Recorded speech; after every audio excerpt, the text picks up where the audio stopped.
Good morning, everybody. Welcome into To the Point. We all had a great weekend. We are here live on Monday, November 20th. If you can believe it, it is Thanksgiving week. Although it is not Thanksgiving in Canada, it is in the United States. And to me, Thanksgiving signals football, and there'll be 3 games on Thursday. There's college football games on Black Friday. There's a Black Friday game in the NFL for the first time this week, which I told to my mom last night so she would know. Gotta tell the old people what's going on here. So, a lot happening this week. A lot in the world of sports. It's weird, however, the NHL does not have games tomorrow or Thursday. I understand Thursday, tomorrow. Anywho, I don't run the league, but it's stupid. But today on the program, we have lots to dive into. Big NFL Sunday. A lot of bad football. A lot of weird results. We're going to talk about hot seats today, who I think are already fired, no matter how the season goes. Horrible losses yesterday. Two teams in particular overcoming adversity to get big wins that could signal a division, could signal a playoffs down the road for the other. Get into the Philadelphia Flyers towards the end of the program. They are red hot. They're playing great hockey. Credit to them. And they're in a playoff spot, and it's American Thanksgiving. So that tells you they're doing something correctly, unlike the Edmonton Oilers and some other teams in Canada. But we're going to start the show today with the 110th Grey Cup last night in the Hammer, Hamilton, Ontario. I watch the CFL. I don't talk about it all the time here on the podcast because there's so much going on in the world of sports, but I don't miss a game. If I don't get to see them live, I tape them. I really enjoy the sport. I have a love for the sport. I continue to watch it because my grandfather loved it. He loved the Hamilton Tiger Cats. Back when I rooted for teams, I rooted for the Toronto Argonauts. And we kind of had our little rivalry there, but we just loved watching it. And the Grey Cup, 110 years. It's a big trophy. It's an important game. I think the CFL does a great job putting on the event, making it a week-long thing, getting great acts like Carrie Underwood and Green Day, who did the halftime last night. And to me, Green Day doing the great halftime of the Grey Cup is way better than Usher doing the Super Bowl halftime, but that's just one guy's opinion. But it felt big. 110 of these. You get the Winnipeg Blue Bombers, who are in their fourth straight Grey Cup. A dominant team with Brady Oliveira, who easily could have been the most outstanding player in the league this year, the running back for the Blue Bombers. Zach Collaros is already a 3-time Grey Cup champion. Playing the Montreal Alouettes, who had not won a Grey Cup since 2010, back in their heyday with Ben Gahoon and the great Anthony Calvillo, who's now their offensive coordinator. Montreal was a slight favorite to beat Hamilton in the semifinal. They were a double-digit underdog against the Toronto Argonauts. They go into Toronto to beat them. And then they play the Winnipeg Blue Bombers, who were an 8.5-point dog last night. And they rode the wave. They were the underdogs. They were the Cinderella story in the NCAA tournament, if you will. And they won their first Grey Cup in 13 years.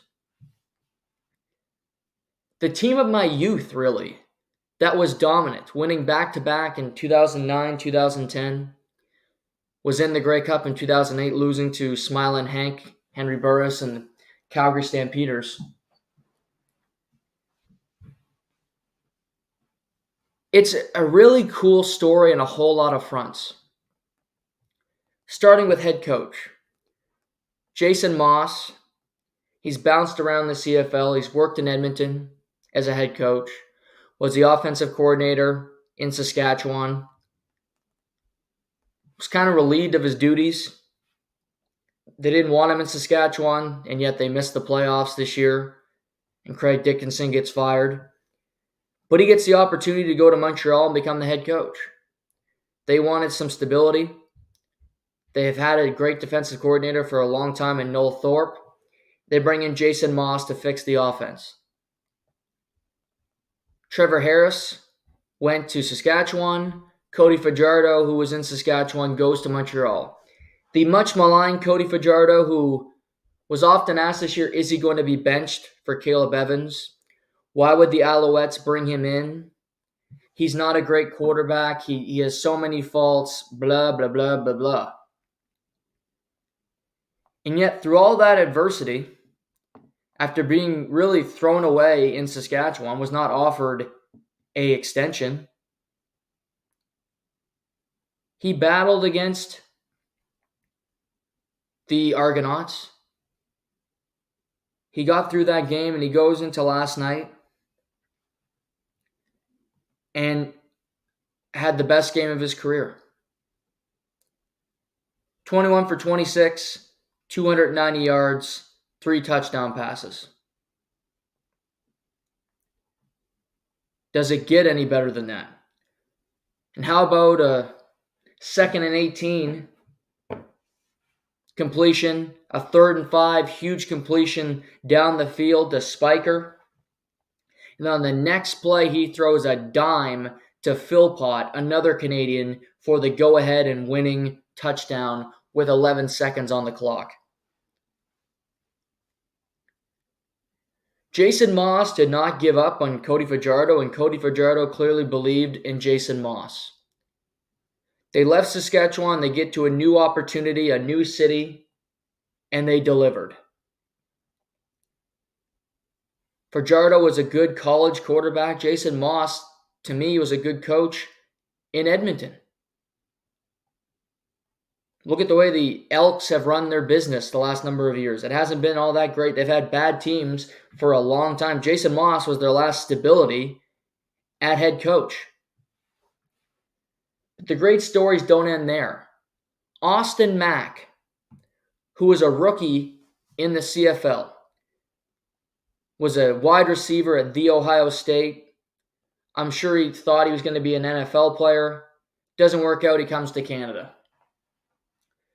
You see a lot of these wide receivers struggle. It's either an ego thing, they can't figure out the game.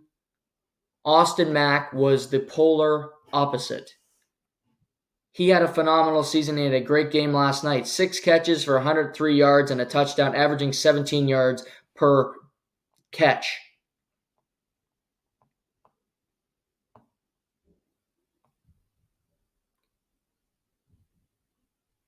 He had over 1,000 yards in his rookie season, 7 touchdowns.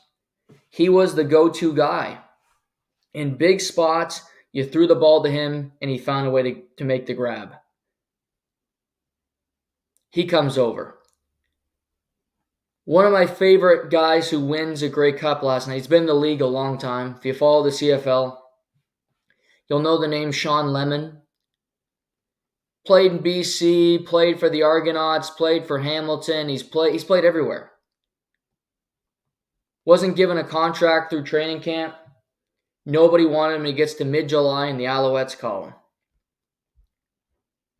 And last night he has a sack and a half, 2 tackles for a loss, and that Montreal pass rush was damn good. They hit Fajardo. They played good defense. They kept the offense in the game at times until Fajardo really started to heat up in the 4th quarter. But Sean Lemon's just a veteran of the game. He's got personality. He reminds me of Odell Willis, who was a great member of the Edmonton Eskimos back in the day for a long time. He didn't win a Grey Cup at Edmonton. He went to Saskatchewan, and he won one there. Sean Lemon, he played football at Akron, playing MAC football. He's been in the CFL a long time. And for him to have that moment, to finally win, they're not been giving an opportunity. He's 35 years old, been playing football a long time.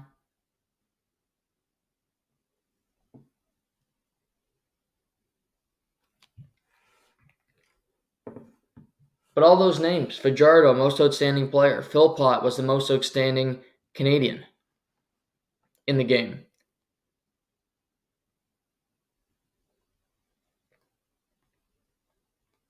I picked Montreal because I thought they'd find a way. It was just that team of destiny. The Blue Bombers lost in the Grey Cup last year to the Argonauts. They were the favorites in that game. They'd been to 4 straight. They built an incredible team. Adam Bighill, who has been one of the best middle linebackers in CFL history, while also spending time in the NFL. He's great. Zach Collaros is going to be a CFL Hall of Famer. Kenny Lawler is as talented as it gets at the wide receiver position. Willie Jefferson is disruptive as hell, and again, he had another very solid season. I mentioned Brady Oliveira, who had the second most rushing yards ever by a Canadian in a season in CFL history behind the great John Cornish.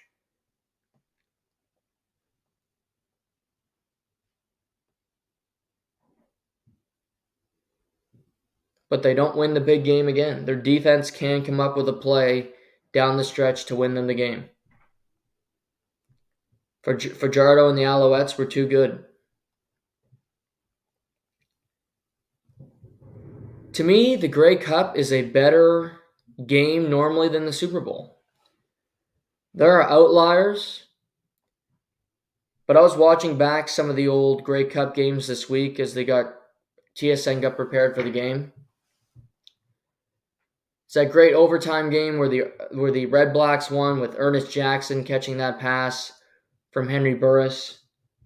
Chad Kelly coming in relief of McLeod Bethel Thompson last year to win the Grey Cup for the Argonauts. The offside with Saskatchewan, the way Montreal won their first Grey Cup, Saskatchewan jumps off sides, shades of the Buffalo Bills last week. They get to re-kick, and the Alouettes win their first of 2 straight Grey Cups, beating Saskatchewan and Darian Durant in both of them. There's always drama in the Grey Cup. There's always intrigue. I hope the ratings did well. I hope the league continues to succeed. I want there to be a CFL team in the Maritimes. I believe we can house a team. We can support it. I will go to games.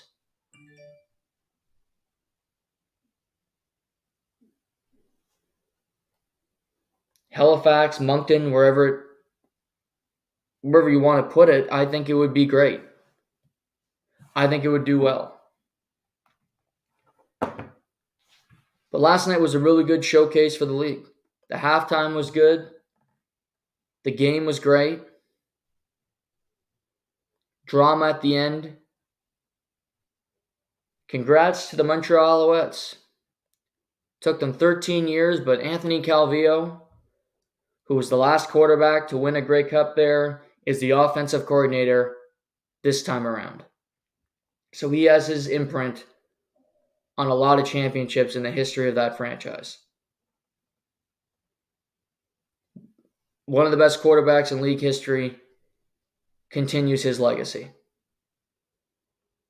Because he was great in those early, like 2010 on, he was as good as it gets at the quarterback position in the CFL. He was dynamite every week. Him to Ben Cahoon and S.J. Green was a completion every day of the week. But congratulations to Montreal Alouettes. A fun game last night, good theater, and they beat the Blue Bombers, who have been in 4 straight Grey Cups, but have lost the last two.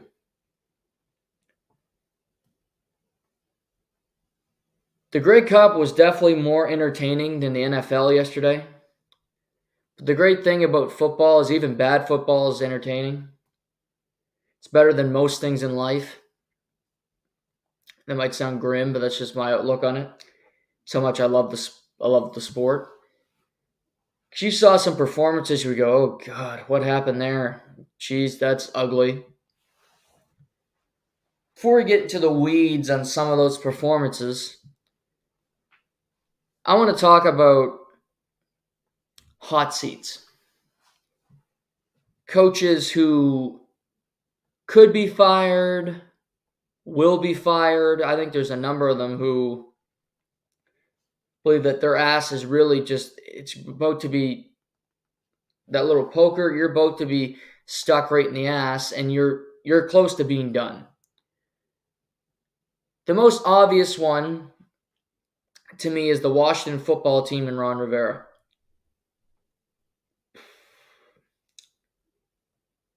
The New York Giants have 3 wins this season, and 2 of them are against the Washington football team. Washington lost yesterday to Tommy DeVito. And no offense, Tommy DeVito, but you still live at home, and you're an undrafted rookie playing at Syracuse. You weren't very good when I watched you in college. And yet yesterday, playing against Washington, he looked like an all-pro. You lose 2 games to the Giants without all the players that I've talked about many times who they don't have currently. You're on the hot seat. Washington, new owner. They're going to bring in a new GM, new coach, new defensive coordinator. Riverboat Ron's a good dude. He battled through cancer. You got to respect that. He's been through a lot in his life. Went to a Super Bowl with Cam Newton in 2015. Won a Super Bowl himself as a player, as a member of the 85 Bears. But you can't lose to the Giants twice. I'm sorry. With that team. The circumstances are against you and the season is going against you. Washington is now 4-7. They have the Cowboys this week, who are red hot, in Dallas on Thanksgiving. Ron Rivera, Jack Del Rio, pack your bags. Have them ready to go. Because Washington's moving in a new direction. Allowing Tommy DeVito to have over 100 quarterback rating, having the best game of it. You look easier than any game he played in college yesterday afternoon. Running all over the place, finding guys down the field, throwing touchdown passes. It was easy work for the Giants. A Giants team with no talent. Can't happen. So Riverboat Ron, you're out of town. Had a decent run in Washington. You had to battle through Daniel Snyder and all his BS. So I give you credit for that. But you're out. Number 2, easy answer. Matt Eberflus with the Bears.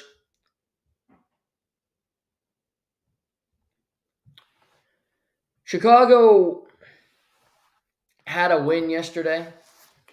Signed, sealed, delivered.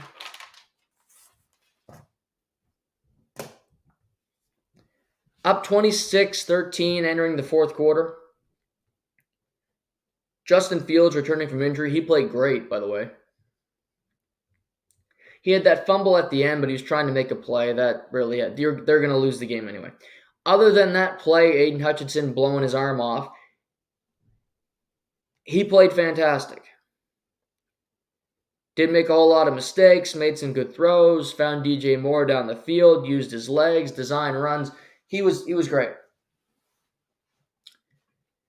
But you're up 26-13 entering the fourth quarter. and you're a defensive-minded coach, and you allow Jared Goff to go on 2 touchdown drives and get a 2-point conversion. Can't happen. Your offense puts up 26 points. That should be enough to win. I understand that the defense had intercepted Jared Goff 3 times, and Jared Goff had a really, really bad game. Looked like Jared Goff, the Rams quarterback. So the defense made their plays, but you can't allow 2 touchdown drives. Just simply can't happen.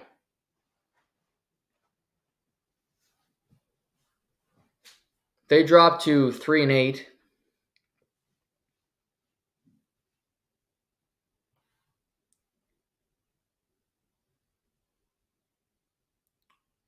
Matt Eberflus, the Bears are in an interesting position because the Panthers are going to finish last. I can't see how anybody passes them because I don't think they're going to win another game. They're just that bad. So the Bears will have the first pick in the draft, which gives them opportunities to make some moves. They can move on from Justin Fields if they want to. Take Caleb Williams or take Drake May or whomever.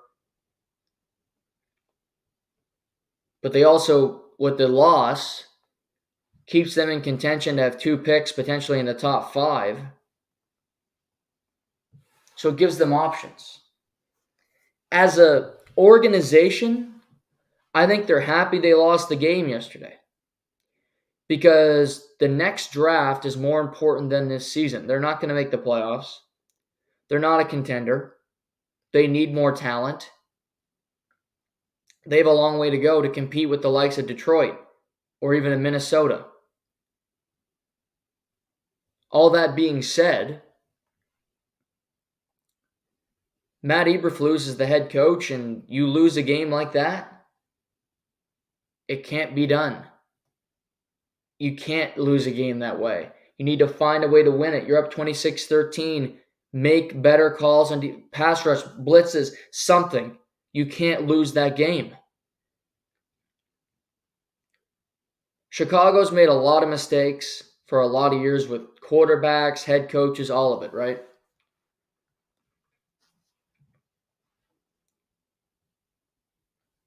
So Ryan Poles, if he's going to be the GM that makes these decisions, he needs to look in the mirror and think, who's the head coach that we need? Who's going to turn this around?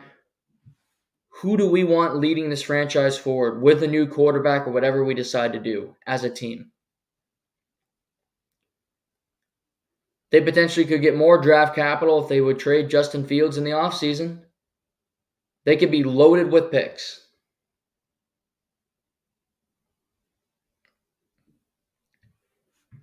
But Matt Eberflus, who's a first-time head coach, defensive coordinator with the Colts, gets an opportunity. To me, he's another guy that's just not meant to be a head coach. He got an opportunity, and it hasn't worked out. Like Ron Rivera, Matt Eberflus, signed, sealed, and delivered. You're gone.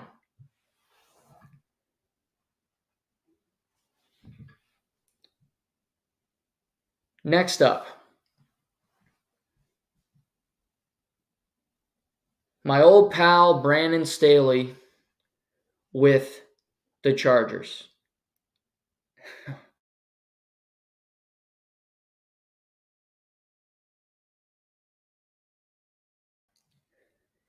It's got to be a miserable talented quarterbacks in the league. Huge arm, athletic.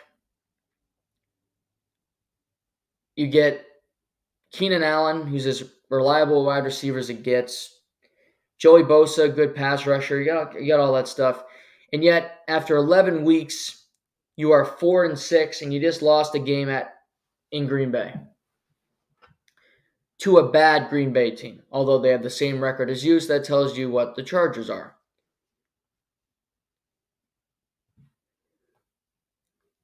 I can't even look at the defense and blame Brandon Staley yesterday because it wasn't. But Justin Herbert was just given an extension. He's had games this year I don't love. He's had games where you miss throws. You hold the ball too long, which leads to a sack. Overall, I don't think he's had a very good season. And I think it's been frustrating because he lost Mike Williams early and Austin Eckler was banged up. Quentin Johnson, who had the opportunity to be the hero yesterday, would at least led to a field goal, pushed the game to overtime. Second down, throws the ball down the field in his hands, and he can't make the grab. That was what he did at TCU. Sometimes would make a big catch, oftentimes would drop the ball. I didn't like the pick for them to begin with. A first-round wide receiver who can't catch. He's been basically a non-existent entity for the Chargers this season. You're going in to Green Bay to play a team with no confidence, who just put up 19 points against the Steelers, and a Jordan Love who had been playing pretty bad football the majority of the year, and you lose the game. You lose a shootout to the Lions, but you score 38 points, and you can't score 23 against Green Bay without Rashawn Gary and without Jair Alexander,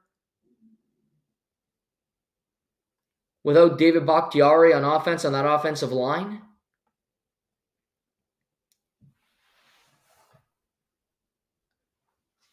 The Chargers are just this black cat franchise where something always seems to go wrong. But it's not like the Cowboys moniker of what can go wrong will go wrong. It's just the Chargers, it's going to go wrong. They won't make the playoffs, unlike the Cowboys. Cowboys will compete for a division title. Cowboys will be in the mix. Cowboys might have a quarterback that's in the MVP conversation. The Chargers don't. They're 4-6, and you play one of your games down the stretch that you have to have. The Bills beat the Jets. Yes, the Bills are at home, but guess what? They won that game. They screwed up against the Broncos, but the Broncos are better than I picked the Broncos to make the playoffs for the season. Maybe they will. Maybe I'll be right about that. They're 5-5. To me, it just starts with Brandon Staley. You're not getting rid of the quarterback. You just hired Kellen Moore as his offensive coordinator. So you're going to fire him after 1 year? Maybe. But if Herbert likes him, you probably won't. That means it's Staley. They should have fired Staley last year after that playoff game. The Chargers still have a chance to make the playoffs, even at 4-6. Because the AFC, there's a lot of teams at 4-6 or 5-5 right in the same position. And the Chargers do have the talent to overcome it. But to me, it wouldn't matter. And I don't think it does. I think the Chargers make the playoffs this year. Brandon Staley is out no matter what. Win a wild card game, he's still fired. I just don't like going into a season expecting the same thing. I don't like in week 11 knowing that you can't compete for a division title, which they can't. You're not catching the Chiefs. You're behind the Raiders and the Broncos in the division. You're last in the AFC West. Brandon Staley's a defensive coach, but you did give up 41 to the Lions. And you had a horrible first half against the Chiefs. And you don't win the big games. And you had a huge lead against Jacksonville in the postseason last year, and you threw that game away.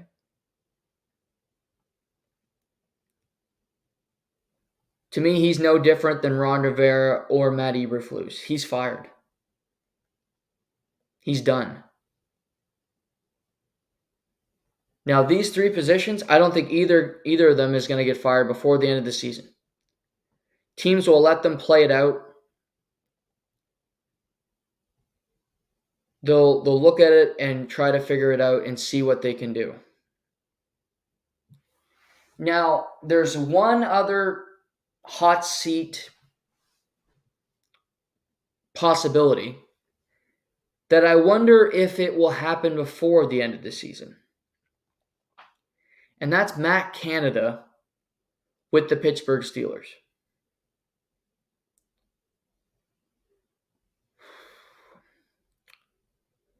The Pittsburgh Steelers were 2 for 15 on third down yesterday. The Pittsburgh Steelers completed 9 passes to wide receivers yesterday. Kenny Pickett was sacked 5 times yesterday. And then through all that horrible game, which the Steelers-Browns was an awful, awful game. Great defensive play, yes, but I also think you can look at it and go, Cleveland's offense is horrible. Pittsburgh's offense is horrible. You're just meeting in the middle of just complete garbage. So where do you parse it? This boils down the Steelers to me and their offense in a nutshell. So Steelers defense gets a stop with 1 minute and 40 seconds. Landon Roberts, who had 13 tackles, having an awesome game, awesome season in Pittsburgh. They get a stop. Cleveland has to punt. 1 minute 40 seconds. On that drive for the Steelers, they waste 12 seconds with 3 incompletions. That means they stop the clock on every play. Cleveland doesn't have to call a timeout.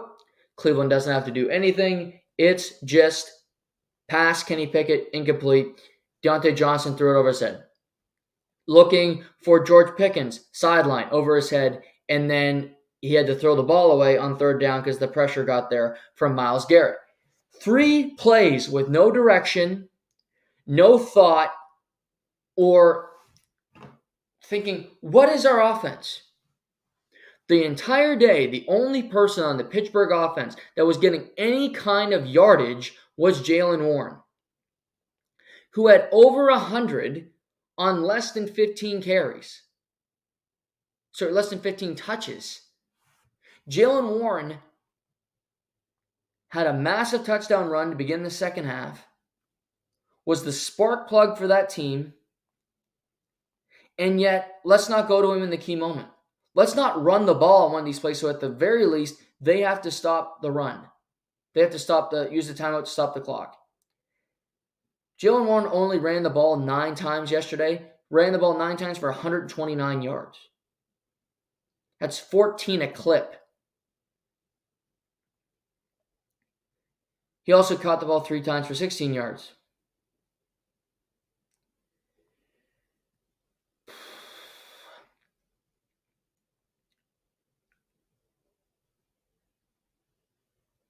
Kenny Pickett, 15 for 20, 106. Garbage. 62.5 quarterback rating. The offense has been dreadful all year. They've been outgained in every game. But to me, sometimes you just got to look in the mirror and go, what were we thinking here? We know what our offense is. It's bad, but at least we know what it is. Jaylen Warren is our spark plug. He's better than Najee Harris. He can break off runs. Let's at least make Cleveland stop the clock. Make them use some timeouts. Waste some time. No, incompletion. How you don't run the ball on first down is beyond me. How Jaylen Warren only gets 9 carries the entire fucking game is beyond me.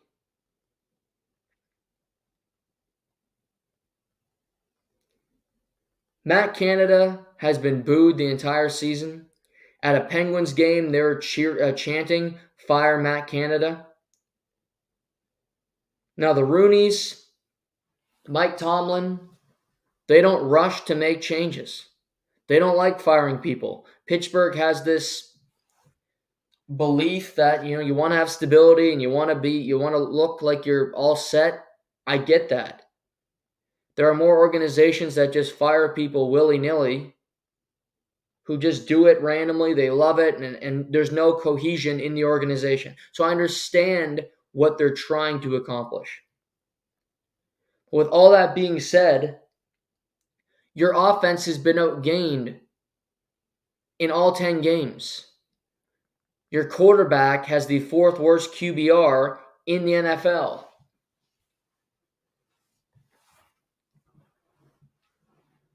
Your offensive coordinator's been there a long time, and you haven't done anything.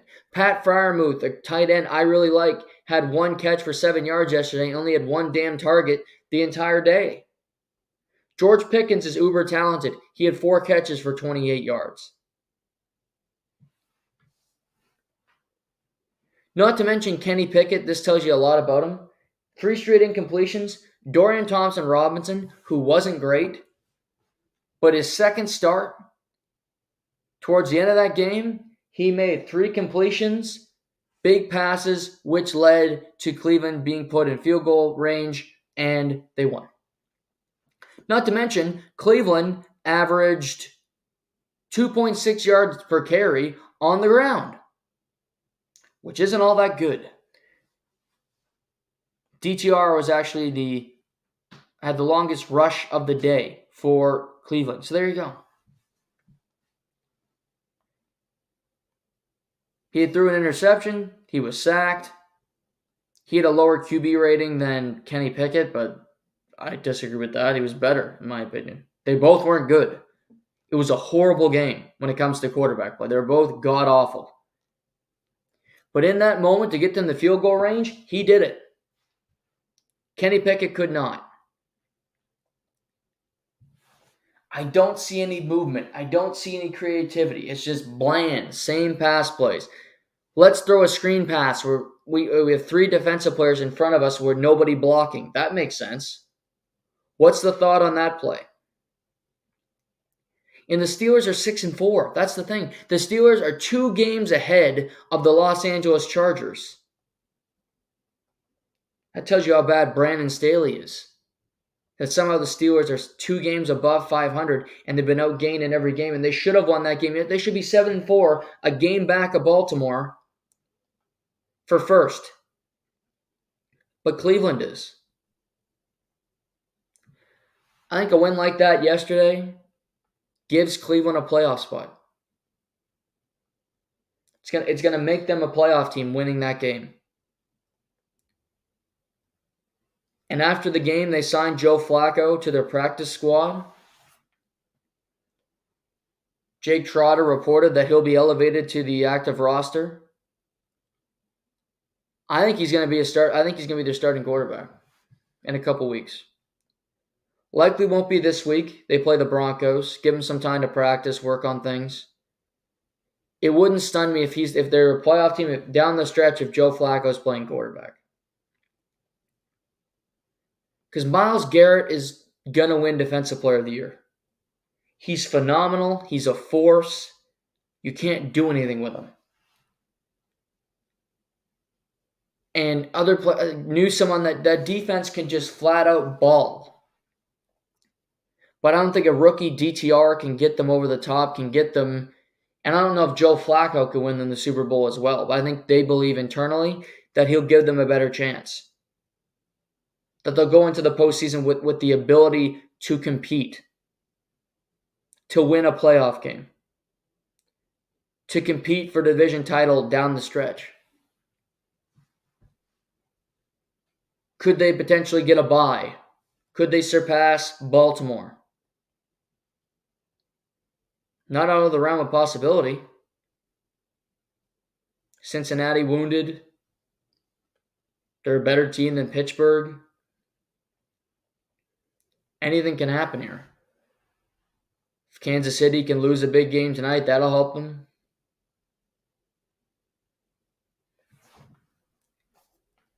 Pittsburgh doesn't do this, but they might now, after that game yesterday, fire Matt Canada.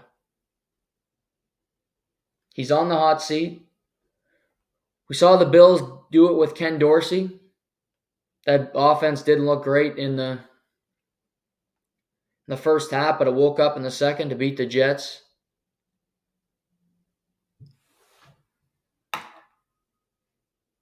If we're talking about hot seat, Zach Wilson got benched for the first time this season operative word, was benched twice last season. Yesterday in Buffalo. He had not had a touchdown in 2.5 total games. Had the third worst QBR in the NFL. Was sacked 5 times, which is not all his fault, but some is. And they got rid of him. Here's the thing with the Jets. Their offensive line continues to get banged up, so it gets worse and worse, which it's not good to begin with. They're averaging 2 yards a carry yesterday. So they're not doing anything to help their running backs. Zach Wilson, however, is not a good quarterback. He holds the ball too long. He doesn't know what to do with it. He makes bad decisions. Tim Boyle came in for him. Tim Boyle was no better. 7 for 14, threw an interception, had a sack. Thomas Morstead seemed like the best quarterback on the team, and yet he's the punter. He completed a pass which led to the only touchdown of the game for the Jets, which then they missed their extra point.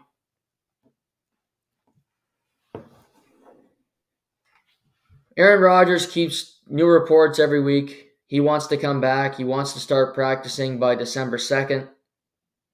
Will come back and play this season if they're in contention. Well, Aaron, I'm rooting for you. But he's not going to come back and play because it's not going to matter. The New York Jets are spent. They're 4-6. They're right there with the Chargers and those teams, but Zach Wilson just simply can't play. The offensive line is killing him. Garrett Wilson is so frustrated. He's so talented, but he doesn't have a quarterback to play with. They play Friday against the Dolphins on the first prime Black Friday game in NFL history.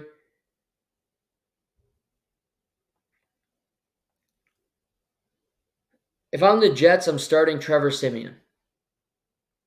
Trevor Siemian, who did not enter the game yesterday, they signed to the practice squad weeks back. I think he gives them a better chance to win because he knows who he is more than Zach Wilson. He will get the ball out of his hands. You'll be aware of the offensive line. Get rid of the ball, quick throws, find Garrett Wilson. I don't think they'll beat the Dolphins. I don't think they'll be a great team. But if the Jets' direction this year is to compete the rest of the way and hope that Aaron can come back, that's the way I go. It's not with Zach Wilson. He's done. He's done with the Jets. He will not be the backup quarterback to Aaron Rodgers come next year. The experiment's over. He's not the guy. He's not the heir apparent. It's clear. If you want to let him go to another team in the offseason, he can explore being a quarterback there, being a backup. That's fine. But if I'm the Jets, I'm not doing this again. He was the second pick of the draft, but he was the wrong pick. You could have had Trevor Lawrence, but you didn't get him, unfortunately. You took Zach Wilson out of BYU, and he's been a disaster of a draft pick. He's just simply not a good football player. The team around him doesn't help, but it's also the player. He can't do it.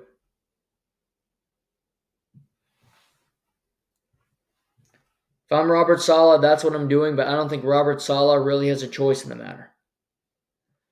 I think Woody Johnson, the owner, Joe Douglas, the general manager, are telling Robert Saleh who's starting at quarterback every week. Because Trevor Siemian would have already been under center for me if I was the head coach, if I had the opportunity to do it. It's a short week, so who knows, because it's Friday afternoon. But the last couple losses, you get crushed by the Chargers. a blowout loss to the Bills. You lose to the Raiders on Sunday Night Football. You're not scoring points. You're not threatening anybody. Aaron, I hope that Achilles rehab is going well. Hope the doctors are finding new ways to heal you. And you're awesome come the start of 2024, but it's not going to be late 2023. There's no need to, because there's a lot of bad teams in football right now.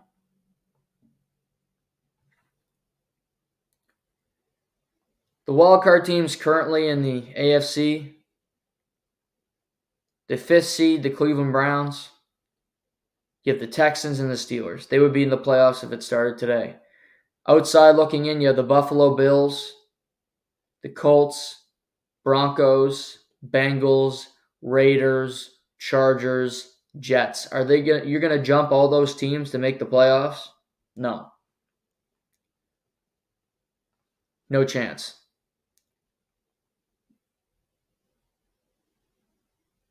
So have fun on that Black Friday game. Give the Dolphins another win so they can try to improve their position in the AFC. Not be the 4th seed. But it's over for the Jets. It's unfortunate.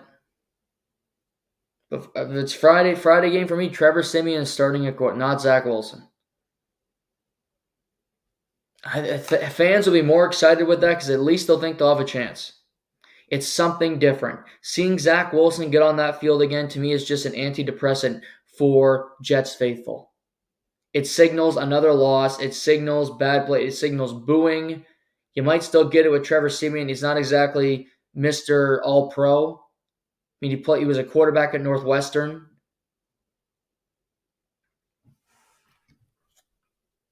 That would be my approach.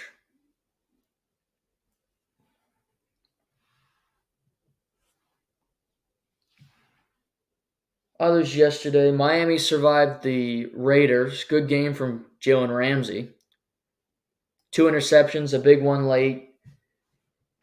Dolphins made some mistakes. Tua didn't have his best performance. Tyreek Hill was wonderful as always.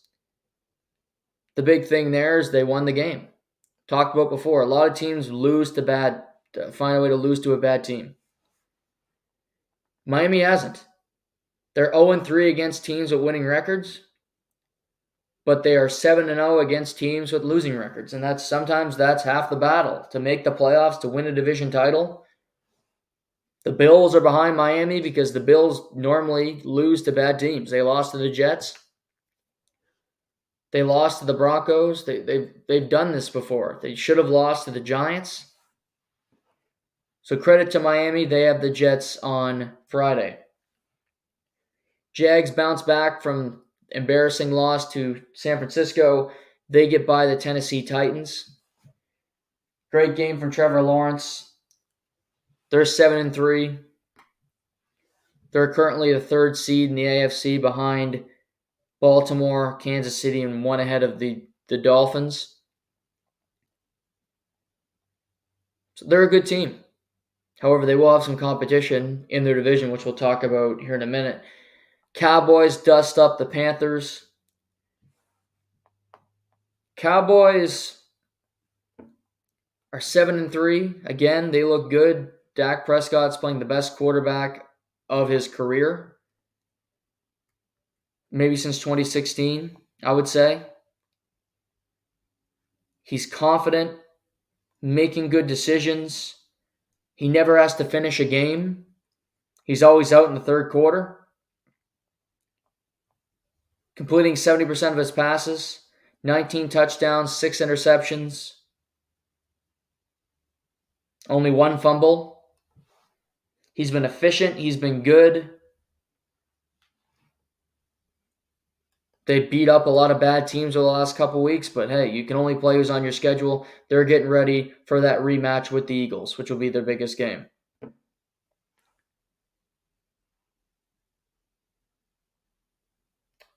Mentioned Green Bay beating the Chargers, a good win for them. San Francisco beats up on the Buccaneers. Brock Purdy had a hell of a game. Near perfect quarterback rating. No turnovers, 21 for 25, 333, 3 pass touchdowns. 1 to Ayuk, 1 to Kittle, 1 to McCaffrey. They're back on track. They're playing good football. They play Thursday night against Seattle. Seattle loses to the Rams for this is another one, kind of like Washington.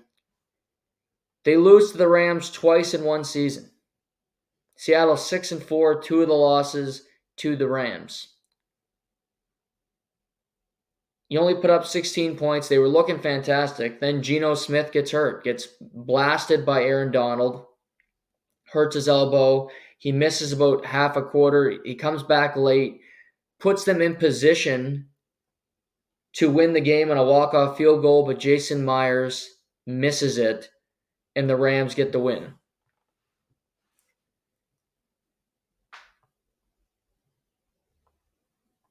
Biggest thing for Seattle is they play in the NFC. The wild card teams in the NFC, you get Seattle's the second wild card team. Minnesota is 6-5. They're a couple games up on the Packers, the Rams, the Falcons, the Buccaneers. That's who's coming after you in the NFC. Not a whole lot of threatening teams. So the Seahawks and the Vikings both lose yesterday. But you kind of feel okay about your position because you're going, well, the Packers have to play the Lions on Thanksgiving. Rams got to go to Arizona. So they might win that game, but can the Rams do enough to get back in playoff position here? Are they healthy enough? The Falcons, can they beat the Saints? Can they find it? Can Desmond Ridder find his confidence? Commanders, we talked about, no chance. Giants, no chance. Bears, no. And the Cardinals and Panthers both stink. So the NFC really has about 4 good teams. Philly, Detroit, San Francisco, and Dallas. I don't think New Orleans is a great team. Seattle's not. They have too many holes. And I like Minnesota. I like the story. I like Kevin O'Connell, the head coach. I like the Pastronaut, Josh Dobbs. I think he's better than most quarterbacks in the NFL. T.J. Hawkinson's great. Jordan Addison. But they're not a great team. They were a fringe playoff team with Kirk D. Cousins. They should make it in this year with their schedule. Can you beat the Lions one of the times down the stretch? If you do that once, you'll probably get in. I'm sure they're a little irked this morning because they're playing Denver. You're on the road. You're winning the whole game, and Denver finds a way to come back. Credit to the Broncos. Let's ride. Broncos are at 5-5. Right in the mix. To mention, they play a huge game with the Cleveland Browns this coming Sunday in Denver.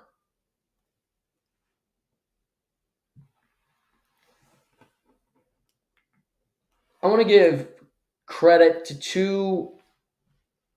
two teams that overcame adversity, overcame bad performances. The Detroit Lions and the Houston Texans. 2 teams that normally would never do this. Jared Goff had 3 interceptions yesterday. CJ Stroud had 3 interceptions yesterday, all in the red zone. Including 2 in the end zone. I mentioned Detroit was down 26-13 entering the fourth quarter. CJ Stroud had more interceptions yesterday than he had the entire season. And yet Detroit won against a division rival. And Houston beat a bad team in Arizona, but I will say they beat an Arizona team with Kyler Murray, who played pretty well yesterday, who in 2 weeks has played pretty good football.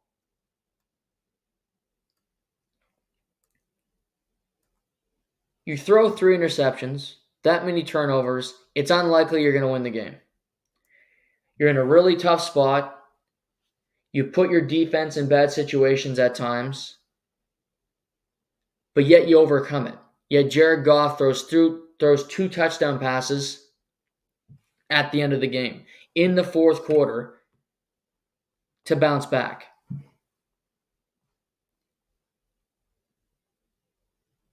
He had a game where you look at it and go, oof, awful. But he had found Amon-Ra St. Brown. He found Jameson Williams.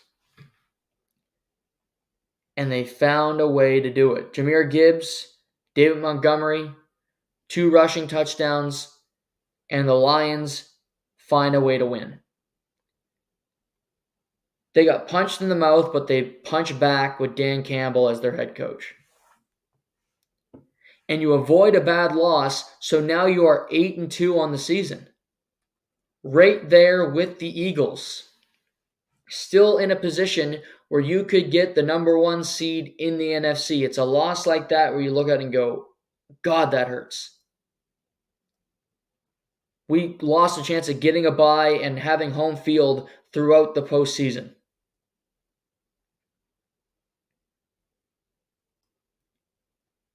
The Lions are one of 4 good teams in the NFC. Now, I feel they're the most unlikely to get to the Super Bowl out of San Francisco, Dallas, and Philadelphia. But they could if you get home field. You get the easiest playoff game to start. You get a bye. And they have to come to Ford Field in Detroit to play you. You don't have to go outside to Philly. You get to play in a dome. You're in your friendly confines. The weather does not matter. To a team like Philly, that's a big deal. They used that as a weapon against other teams. The dome can help. Philly lost the Super Bowl in a dome last year in Arizona. For Houston, C.J. Stroud had his first rookie-type game where he didn't look like an all-pro. Made some mistakes, threw into double coverage twice. But the defense, Jalen Petrie made a huge play down the stretch. Some big pressures. And he never lost confidence. I'm going to give him that. He kept playing. He kept throwing the ball. Threw a touchdown to Tank Dell in the fourth quarter. Dalton Schultz threw him a strike. Linebacker Cashman had 13 tackles. I mentioned Jalen Petrie. Derek Stingley Jr. with an interception down the field of Kyler Murray. It's a defense full of guys that you normally don't expect to see their name. Like Will Anderson is the big pick because he was taken 3rd overall. Jalen Petrie played at Derek Stingley played at LSU. But other than that, it's a bunch of guys, but they played hard. D'Amico Ryans has this team believing. And again, you win the game. Houston's not going to be number 1 seed in the AFC, but it keeps you in playoff position. It keeps you with the opportunity to control your own destiny. And Houston has Jacksonville next Sunday. In Houston. The biggest game for that franchise since the playoff game against the Chiefs when Deshaun Watson was at quarterback. And they had a huge lead and they blew it. You win this game, you're first place in the AFC South. You'll be tied with your record, but you'll be in first place.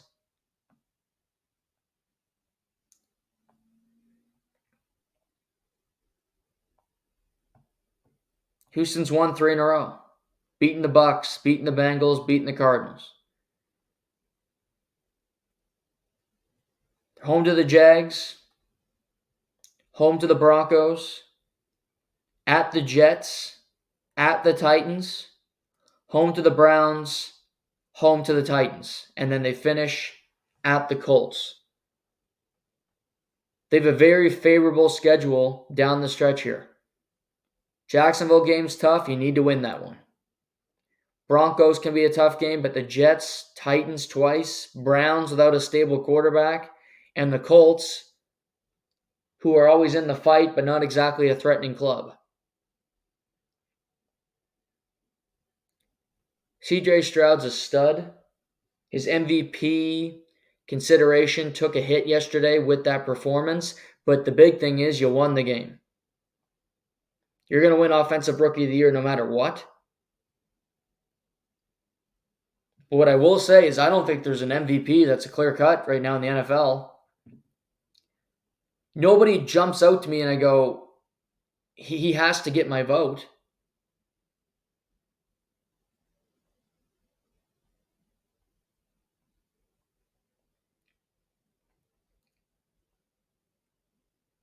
Currently, Jalen Hurts and Patrick Mahomes are tied with the best odds to win the MVP, which I don't think Mahomes should be that high. I don't think Mahomes is really in the conversation. But again, nobody's really grabbed it. Lamar plus 450, third. You have Tua in fourth, plus 600. Brock Purdy. I look at Dak Prescott at plus 1,600. He's as good as anybody. He's been really consistent since about week 7. Josh Allen still on the list, of course. Got to have him on there. CJ Stroud, same number as CJ Stroud's at plus 2,000 with Josh Allen. There's nobody, to me this year, Tyreek Hill should be in the mix. He's at plus 6,000. He's been as good as any quarterback. Myles Garrett to have the Cleveland Browns at 7-3. Oh, but he'll win Defensive Player of the Year. Just talking about dominance and helping your team win and how good you are on the field. To me, the frontrunners for MVP currently should be Tyreek Hill and Myles Garrett.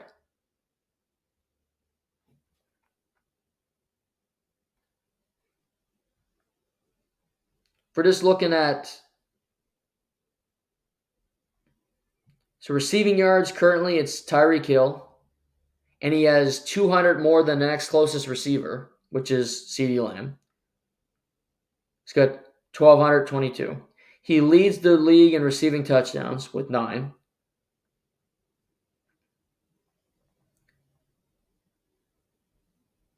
Sack leader, Myles Garrett with 13. And the dude's a menace. Well, it's got to go to a quarterback. It's got to go to Jalen Hurts. I like Jalen Hurts. I predicted he'd win it before the year. And the Eagles have the best record, which helps. But he hasn't had a performance yet where you go, oh, that's the MVP of the league. Mahomes, no. Lamar's had some good games, but again, he's had some performances where you go, ugh. Josh Allen, give me a break. Tonight could be a showcase game because I don't think the season has been that great for any of these quarterbacks that normally win it. Tonight on Monday night, you get the heavyweight game of the year. The Super Bowl rematch in Kansas City. Jalen versus Patrick. Jason Kelce versus Travis Kelce. Reportedly, big headline news, the Swifties and the Kelce's parents are going to meet. Who fucking cares? But you got yourself a good game tonight.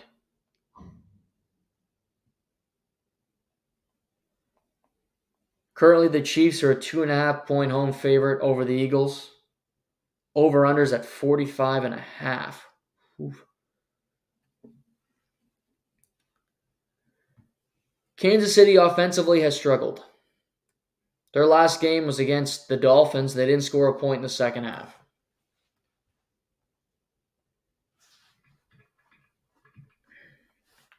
Both coming off bye weeks.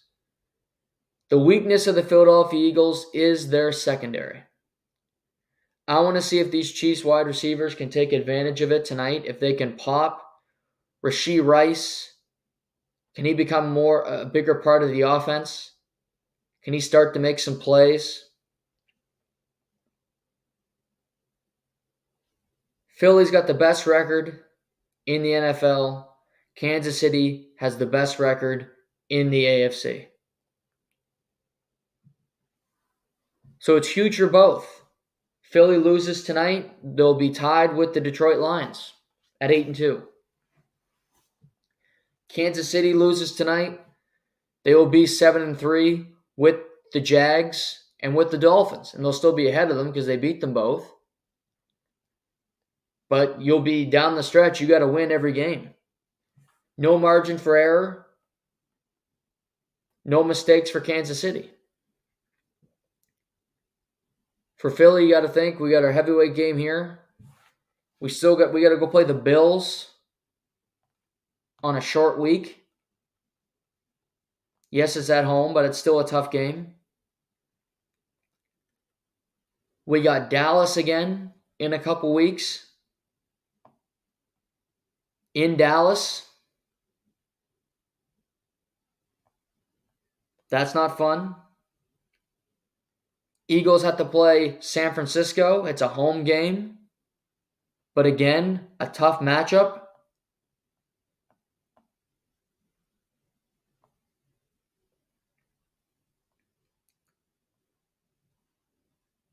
Eagles also, they got another tough game in their schedule. Go to Seattle. Not easy to go win in Seattle. So there's a lot of tough games for the Eagles down the stretch. This is a road game, and it's at Arrowhead, and it's going to be loud. Not going to be easy to win, certainly. Super Bowl rematch. Chiefs are a favorite. I'm taking the Eagles plus 2.5. Maybe they don't win the game, but I think the way Kansas City's offense just hasn't impressed me. The team isn't that threatening. I love Mahomes. He's the best quarterback in the league. But the team isn't scary to me. I'm going to bank on Jalen Hurts making some big plays. You lose in the Super Bowl, you overcome it, and you win the game tonight in the revenge game. It's going to be great theater. Two really good teams. Monday Night Football, I love it. College football this weekend was an interesting weekend. It's a good weekend betting if your name was Noah Warren, so I was happy about that. Big headlines. Michigan survives Maryland. They got a test. Maryland took it to them. Michigan allowed the fourth most points in the last 3 years to opponents. But in the end, Michigan escapes, and they now prepare for Saturday, where they'll be without Jim Harbaugh again on the sidelines when they play the Ohio State. 2 undefeated teams in the Big Ten.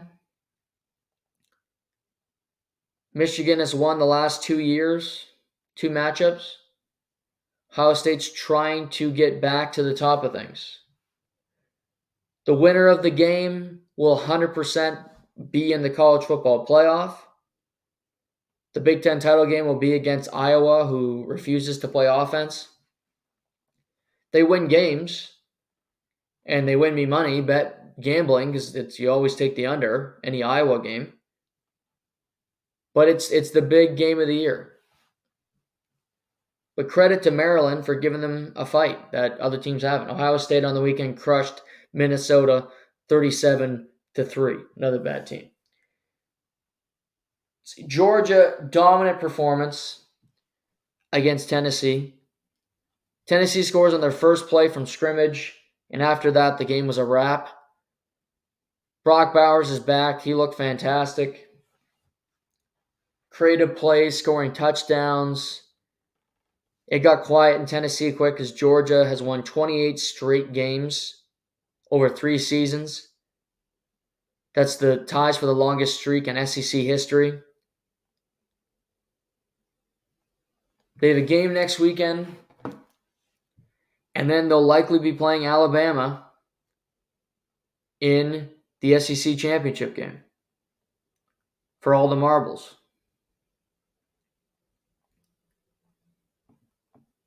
To me, Georgia, they might be the best team in the country. I think Michigan's really good, but they play Georgia Tech next Saturday. That'll be an easy work for them. And then they'll get Alabama, who they've beaten the last number of times. It doesn't matter. They find a way to beat them. Didn't have to play them last year because LSU got there over Alabama, but Alabama going to Auburn, which is always a tricky game. No matter how good the Auburn teams are, they play hard. They keep it competitive. It's such a rivalry. But I think Alabama and Georgia will both win, and they'll meet up in a week. Oregon crushes Arizona State. Bo Nix doesn't play the second half. He had 6 passing touchdowns in the first half alone. To me, you're talking about Heisman. He's right there with Michael Penix, where Washington had the most impressive win. They go into Corvallis in Oregon State, where they were an underdog, and they survived. That's what they did. Their defense played tough. Shitty environment. Raining the entire night. And Michael Penix and Roman Odunze balled out. Dylan Johnson made some big plays on the ground, but Odunze and Michael Penix made the plays when they had to survive. Washington remains undefeated.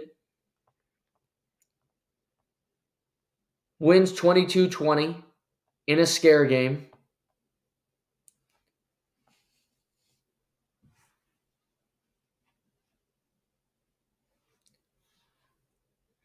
An Oregon State battle. DJ Uiagalelei played hard, but the Washington defense, which was suspect, came to play. Muhammad, the corner, had a hell of a night.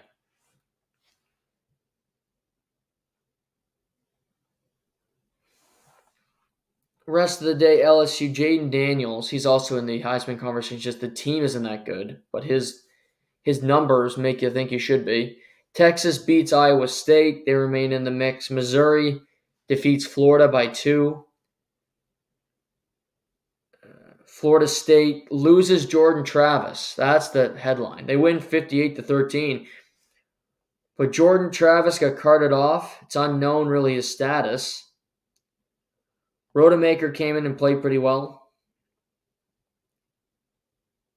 But Florida State, undefeated, they finished their season against the Florida Gators in Florida this coming Saturday.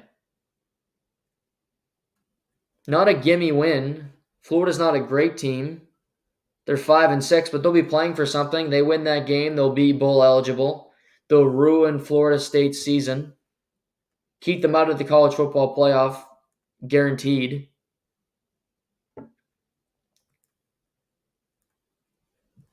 I hope Jordan's okay. Hopefully he can come back. I don't know if he will be, however. Oklahoma State beats Houston. UCLA crushes USC. Talked about this game on Friday.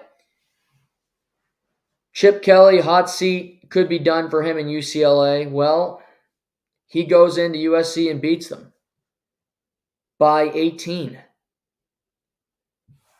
USC's last game of the year, because they played in week 0, they finished 7-5.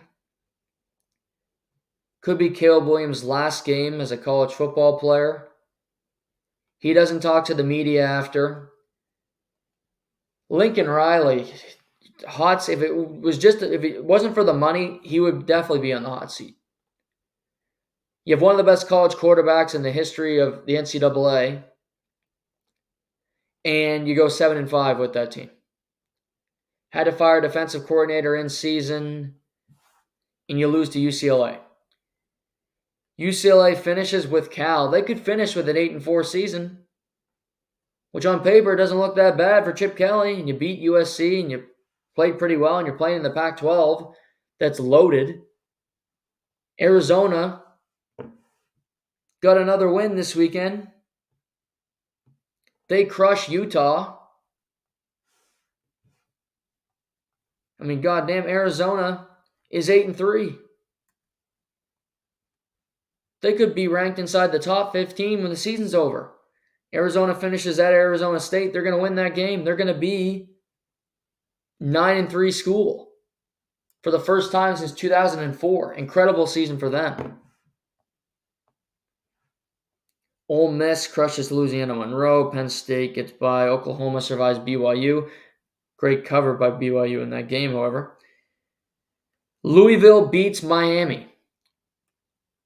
38-31. This was credit to the University of Miami. Mario Cristobal.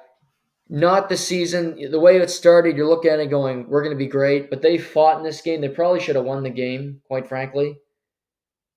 But a big touchdown play with 4:21. Two defensive players from Miami run into each other. Louisville breaks it off for a 67-yard touchdown. They improve to 10-1, and they'll likely be playing against Florida State in the ACC championship game. But they're ranked inside the top 10. Florida State's ranked inside the top 10. So a couple schools from the ACC that have had good seasons. I mentioned this week's different because you get Thanksgiving, Black Friday. Ole Miss, Mississippi State, Thursday night. You get a bunch of college football games on Friday as well. So it's a good week, certainly. NHL quickly here. I thought the overseas tour went well. The games were good. The Canadian teams went 4-0. Bill Nylander scores an overtime winner. Continues his point streak over there. Him and Artemi Panarin are battling each other to see who can go the longest here. He's playing great. I don't think the salary goes up every game because the number can only go so high. But just looking beyond the salary, he's been one of the best players in the NHL this year. He's been the best player on the Maple Leafs. And I think the Maple Leafs, they're going to play a lot of games like they did this weekend. Friday, they start slow and they come on and win. They do that all the time. They love doing that. Sunday, they have a big lead and they blow it, which they also do because their defense isn't that good and their team defense isn't as good as they think it is. That's the Maple Leafs team in a nutshell. The best thing about that brand is they can do it because they have guys like Nylander and Matthews and Mitch Marner who can score at will. Will it win come playoff time? No. And they'll need to address their defense and get a better team that's more situated to play those kind of games. It's on the general manager, Brad Treliving, and the people in charge to figure that out. But right now, that's their team. Run and gun, playing Mark Giordano 25 minutes a night, which, not smart. But hey, that's life, I suppose.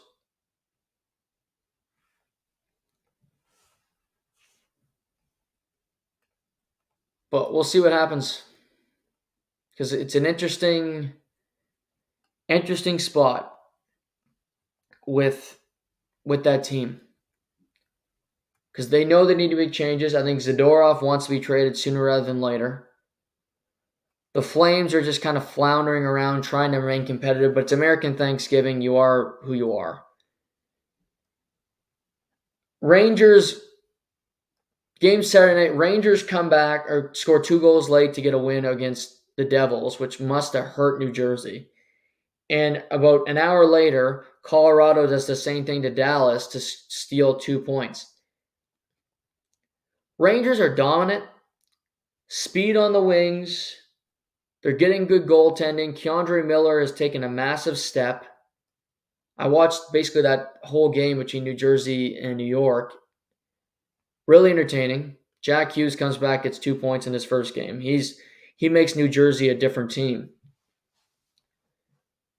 Artemi Panarin is playing incredible. He's actually trying, which I which I give him credit for because he doesn't most of the time. He's making some great passes. Him and Trocheck have good chemistry on the power play. I love the way that the Rangers use the entire ice. They maximize their space and they put bodies everywhere, and it's incredibly hard to defend.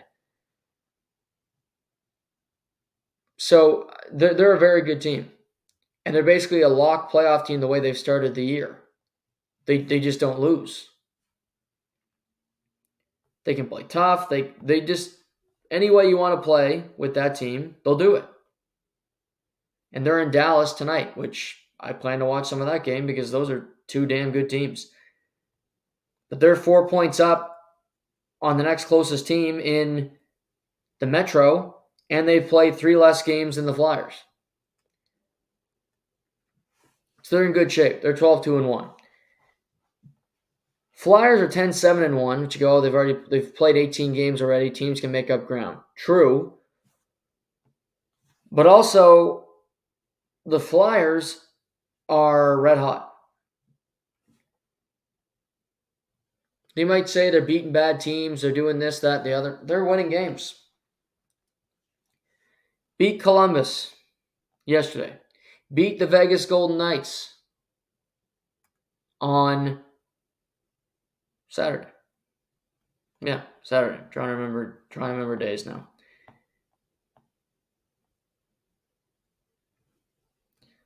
Vegas has hit their first kind of rough patch of the season, but they're still getting points. And they lost on the back-to-back. I'm not worried about Vegas. But Philly, Konechny, Farabee, Owen Tippett, Carter Hart, Bobby Brink, they're getting production from their entire team. Travis Sanheim is producing points on the back end.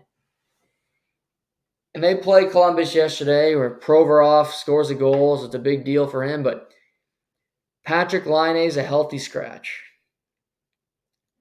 And Columbus still gets pummeled 5-2. Columbus, who was 4-11-4 on the season. How about Ryan Poehling? He had a 3-point night. Philly, they got to be pissed internally. You might hear me say that and go, Noah's exaggerating. I'm really not. You're a team that's not going to be good enough. You do not want that team to win. But they are. Columbus expected to be better than Philadelphia this season. 100%. And they've been just a complete disaster. Johnny Gaudreau played 24 minutes yesterday. Maybe he had to make up for minutes from the other couple games where he played 19 against Washington, then 12 the previous game. We're not going to talk about Columbus every day, but I mean, they play horrible team defense. They don't have enough talent.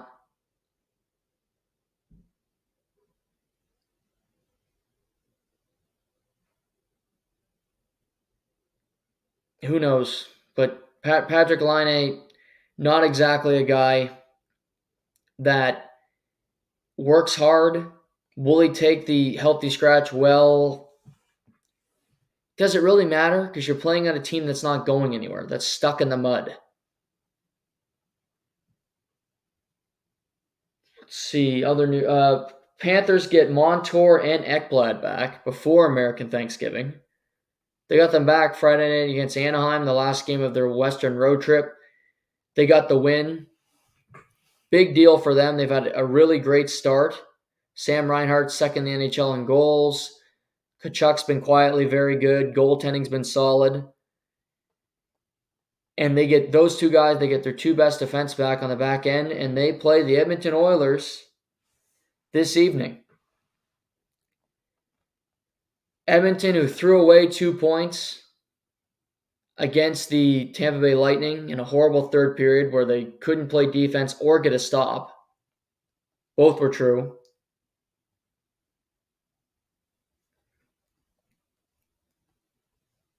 McDavid was without a point for his 5th game this year, which was more than he had all of last season.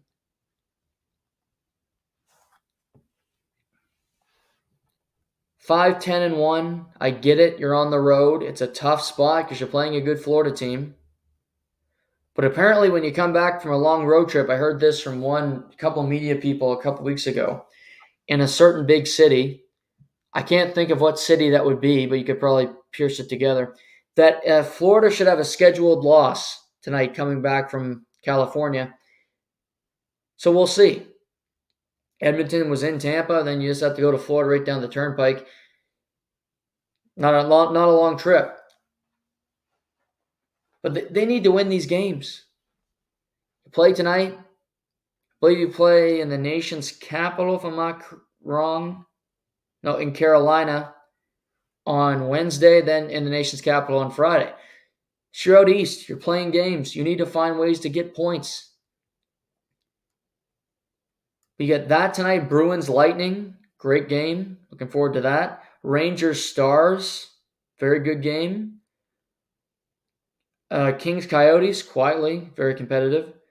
Flames Kraken. Not so great. Shark Canucks. Not so great. But you get some good ones. You get great Monday Night Football. Some college basketball today. Purdue playing Gonzaga. 2 top 15 ranked teams. Zach Edey, the Canadian for Purdue, the big center. They're 3-0 to start their season. So it should be a pretty good sports day for a Monday. As I said, we got Thanksgiving week. So lots happening. We got a great Monday Night Football game tonight, which we will recap tomorrow. Talk about the hockey storylines. And anything other big. Also got a signing in Major League Baseball that I'll react to tomorrow. So we'll save that for Tuesday's show. So that's all forthcoming. Hope you guys all had a great weekend. Hope you enjoyed the show today. Like us, follow us on all the social media platforms, and leave us a rating and review if you can on Apple Podcasts. Always appreciate those. So until next time, take care. I'm Noah Warren, and this is To The Point.